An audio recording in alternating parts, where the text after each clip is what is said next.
ہمارے ریچول کا حصہ ہے، ہماری عبادات کا حصہ ہے.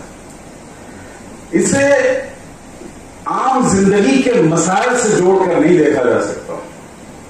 یہ مسئلہ سڑک بنانے اور نہ بنانے کا نہیں ہے. مسلمانوں کے فائنانشیل امپاورمنٹ سے ڈائریکٹ اس کا تعلق نہیں ہے. اصل اس کا تعلق ہے مسلمانوں کی عبادات سے.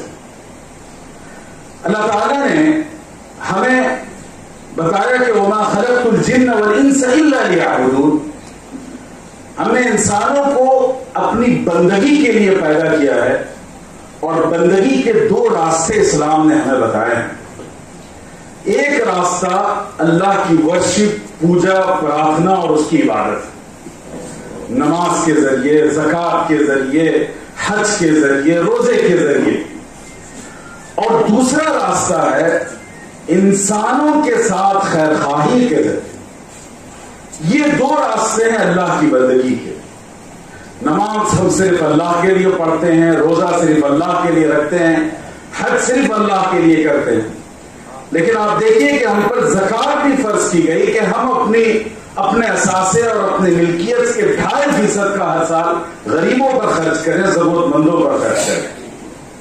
یہ جو چیریٹی اور ڈونیشن کا کانسیپٹ ہے، یہ ہے عبادت، لیکن بندوں کی اور انسانی سماج کی خوشحالی کے لیے کیا جاتا ہے. اب یہ جو چیریٹی اور صدقہ ہے وہ دو طرح کا ہے. ایک وہ ہے جس کا اثر فوراً ہو اور ختم ہو جائے. آپ نے کسی غریب کو کھانا کھلا دیا، کسی کے کپڑا پہنا دیا، کسی کے سر پر ہاتھ رکھ دیا، اپریسیشن کے 2 بول بول دیے، سب کے سب صدقہ ہے. لیکن کل صدقات اور چیریٹی وہ ہیں جو انسان کو کنسسٹنسی کے ساتھ، کنٹینیوٹی کے ساتھ اس کا ریوارڈ اور ایوارڈ ملتا ہے. اسی کو اسلام نے یا اسلامی اصطلاح میں صدقہ جاریہ کہتے ہیں. ایسی چیریٹی جس کا اثر صرف وقتی نہ ہو بلکہ کنٹینیو انسان کو اس کا جو ثواب ملتا ہے. صدقہ جاریہ ہی کی سب سے طاقتور شکل اصل میں وقف. تو وقف عبادت ہے. یہ مسئلہ سمجھنا اس لیے ضروری ہے کہ بہت سے مسلمان اس غلط فہمی کے شکار ہیں کہ وقف پر کون سا ہمارا کنٹرول ہے، ہمیں کیا فائدہ ملتا رہا. اس کا مطلب یہ ہوا کہ اگر کسی مسجد میں نمازی نہیں تھے اور کسی مسجد میں خدا نہ خواستہ قفل لگا ہے، تو آپ یہ کہیں کہ اس مسجد سے ہم نے کیا ہی فائدہ اٹھایا، دے دیا جائے کسی کو. تو جس طرح وہ حرام ہے، اسی طریقے سے وقت کے مسائل کو عبادات سے اس کا رشتہ توڑ کر دیکھنا جائز نہیں. یہ بہت اصولی بات ہے، اسے اپنے ذہن میں رکھیے گا. اب اس کے بعد میں اگلے نقطے کی طرف آپ کو لاتا ہوں، وہ ہے وقت کا دائرہ کار. وقت کا تعلق مسجد سے بھی ہے، دینی تعلیم سے بھی ہے، اور اس کے ساتھ ساتھ سماج کے ٹرانسفارمیشن اور امپاورمنٹ اور اپلفٹمنٹ سے بھی.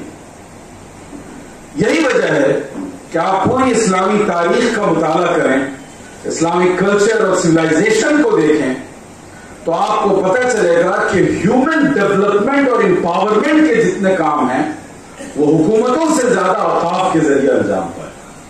پوری اسلامی تاریخ اس پر گواہ ہے. اب اس کے بعد ایک اور اہم نقطہ میں آپ کے سامنے رکھنا چاہوں گا. جو علماء ہیں، انٹلیکچوئلز، ہیومن ہسٹری میں وقت جو ہے وہ پہلا انوویٹو اور کریٹو آئیڈیا تھا انسانی سماج کی خدمت کے لیے.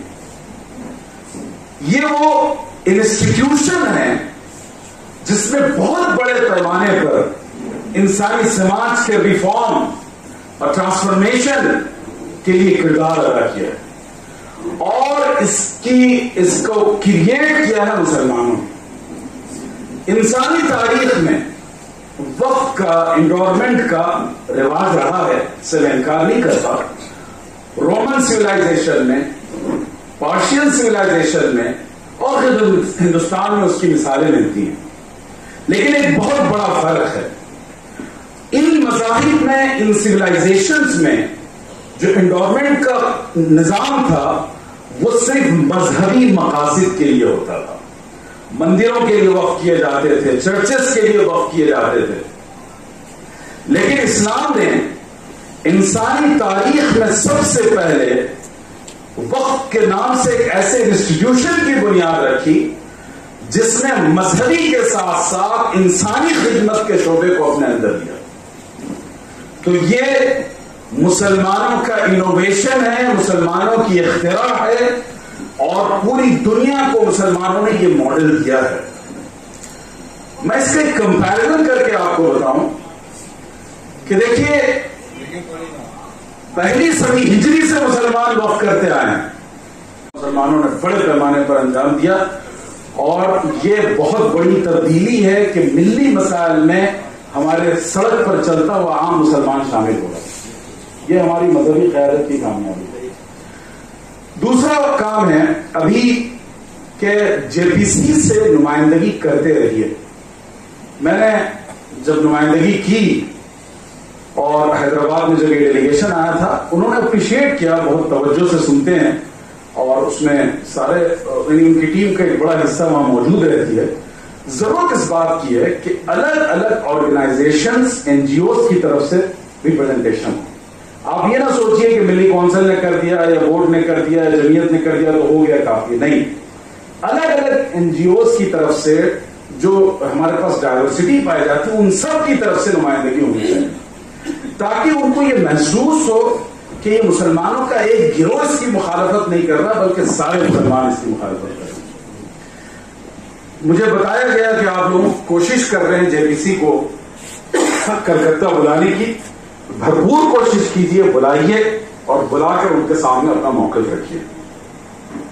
तीसरा काम जो करना है, देखिए, किसी भी डेमोक्रेटिक सिस्टम में अफरादी ताकत की बड़ी अहमियत होती है। आप वक्त के मौजू पर बड़े बड़े प्रोग्राम करें, यहाँ के बड़े सा बड़ा जो ग्राउंड है उसको भर दीजिए, स्टेट हुकूमत से मुतालबा कीजिए कि वो इसको रिजेक्ट करे। तेलंगाना वक्फ बोर्ड से हम लोगों ने नुमाइंदगी की थी, सेक्रेटेरिएट में एक बड़ा डेलीगेशन 50 लोगों गया था, मैं भी इसमें शामिल था। हम लोगों ने भरपूर नुमाइंदगी की, और अल्लाह का शुक्र है तेलंगाना वक्फ बोर्ड ने उसे रिजेक्ट किया। उसका डॉक्यूमेंट अगर आप चाहें तो मैं आपको भेज दूंगा, जो उन्होंने जो है आपके पास, जी मैंने भेजा भी था, उसकी क्या बेसिस हैं। ये तमाम स्टेट से ये बात होनी चाहिए। यहां की वज़ीर आला से आप लोग मुतालबा कीजिए कि वो स्टेट लेवल पर एज ए लीडर वो जो है इसको रिजेक्ट करें। उनके अच्छे बयान आए, लेकिन और वाज़ेह मौक़िफ़ होना चाहिए। दूसरी पार्टीज के जो यहाँ एमपीज हों, उनसे नुमाइंदगी कीजिए और उनको बताइए कि हमें ये काबिल कबूल नहीं। और आखिरी बात यह है कि ये इस मुल्क का सबसे हसास मसला है। हमको जो भी जमहूरी दायरे में रहते हुए कुर्बानी देना पड़ेगा, और अगर अब आपने कुर्बानी नहीं दी तो फिर आपका वजूद हमेशा के लिए खतरे में रहेगा। और याद रखिए कि आजादी, इज्जत, हिस्सेदारी कासे गदाई में नहीं दी जाती है, कुव्वत बाजू से हासिल की जाती है। इंशाल्लाह वो ऐलान होगा। शफीक साहब, तेलंगाना की तरह क्या मगरबी बंगाल के लिए भी रिजेक्ट किया जाएगा? आप चूंकि इंशाल्लाह इसकी कोशिश कर रहे हैं, इंशाल्लाह करेंगे, इसकी कोशिश हमारी चल रही है, और अल्लाह की जात से उम्मीद है कि वैसा ही होगा। तब हमारे विश्लेषण जो আমি যেটা বুঝেছি সেটা হচ্ছে একটা সুপ্রিম কোর্টের জাজমেন্ট হয়েছে খুব রিসেন্টলি, সেটা 2022 একটা ইলাবোরেট জাজমেন্ট, ফুল বেঞ্চের জাজমেন্ট, 5 জন জজের জাজমেন্ট। সেখানে বলা হয়েছে ওয়াকফ ইউজার বলতে কি বোঝানো হয় তার সেটাকে সুপ্রিম কোর্ট ডিফাইন করেছে, এবং সুপ্রিম কোর্ট যে ডেফিনেশনটা দিয়েছে সেই ডেফিনেশনটা কিন্তু ওয়াকফ অ্যাক্ট 1995 এর উপরেও। তাহলে সুপ্রিম কোর্টে যে নতুন করে ইন্টারপ্রেট করলো ওয়াকফ বাই ইউজার কি, সেইটাকে রদ করার জন্য এই ওয়াকফ তাড়াতাড়ি এই বিলটা 2024 আনা হলো, যাতে সুপ্রিম কোর্টের ওই আইনটা বা সুপ্রিম কোর্টের যে কোনো ডিসিশন আইন হয়ে যায়। সংবিধান বলে, সংবিধানের 142 ধারা মতে সুপ্রিম কোর্ট যখন কোনো ল ডিক্লেয়ার করে, that law will be binding upon the country এটা ল তৈরি হয়ে গেল।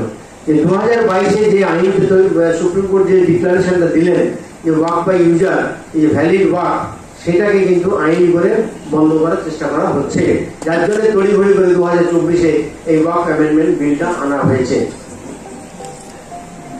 घुमावदार अंदाज में इस्तेमाल किया है, लेकिन बाद में उन्हीं लोगों ने वक्फ की जायदाद पर कुछ बिल्डिंग तामीर करके अपना उल्लू सीधा भी कर लिया है। मेरे भाइयों, हो सकता है बात बुरी लगे, लेकिन ये हकीकत है। खास तौर से सियासी तबका की जानिब से नीयत की खराबी का ये सबूत मिल रहा है और बहुत से लोगों को मालूम है। अखीर की बात यह है कि मुतवल्लियान भी मसाजिद पर निगाह गलत रखे हुए हैं, उसे अपनी जायदाद समझकर उसका जिस तरह चाहते हैं उसका इस्तेमाल करते हैं। तो मसाजिद हो या मदारिस हो या कब्रिस्तान हो, ये गैर मुस्लिमों के मुकाबले में मुसलमानों से भी नुकसान में है, क्योंकि मुसलमान कब्रिस्तान की जमीन भी बेच दे रहे हैं, मसाजिद की जमीन भी बेच रहे हैं, मदारिस भी बेच दे रहे हैं, या कम से कम लीज पर देकर अपने रोजी रोटी के गुजर बसर करने का जरिया अपना ले रहे हैं। मेरे भाइयों, इन तमाम चीजों पर हमें खुसूसी तवज्जो देनी चाहिए। इंशाअल्लाह हमें और आपको नेक समझ की तौफीक अता फरमाए। अस्सलाम वालेकुम व रहमतुल्लाहि व बरकातहू। हिंदुस्तान में 4 जमातें हैं। एक ऑल इंडिया मुस्लिम पसंदा बोर्ड जो सबको लेके वो चल रहा है। दूसरी जमात ऑल इंडिया मिली काउंसिल है, ये मोहतरम तंजीम जमात। और तीसरी जमात हमारा शरिया है। चौथी जमात जमीयत उलमा हिंद की बहुत पुरानी और कदीम जमात। ये 4 जमातें मैदान अमन में नजर आ रही हैं जो मुसलमानों की रहबरी के लिए जब भी कोई ऐसा मसला आने पड़ा है, जब भी कोई आफत आने पड़ी है, जब भी कोई इंसाफ पैदा हुआ है, जब भी कोई जुसाई पेश आई है, जब भी कोई मसला सामने आया है, इन 4 जमातों ने इत्तेफाक राय से जो फैसला दिया है, जो कदम उठाया है, हम उनके साथ साथ रहें इंशाअल्लाह आइंदा रहेंगे। अल्लाह तबारक व तआला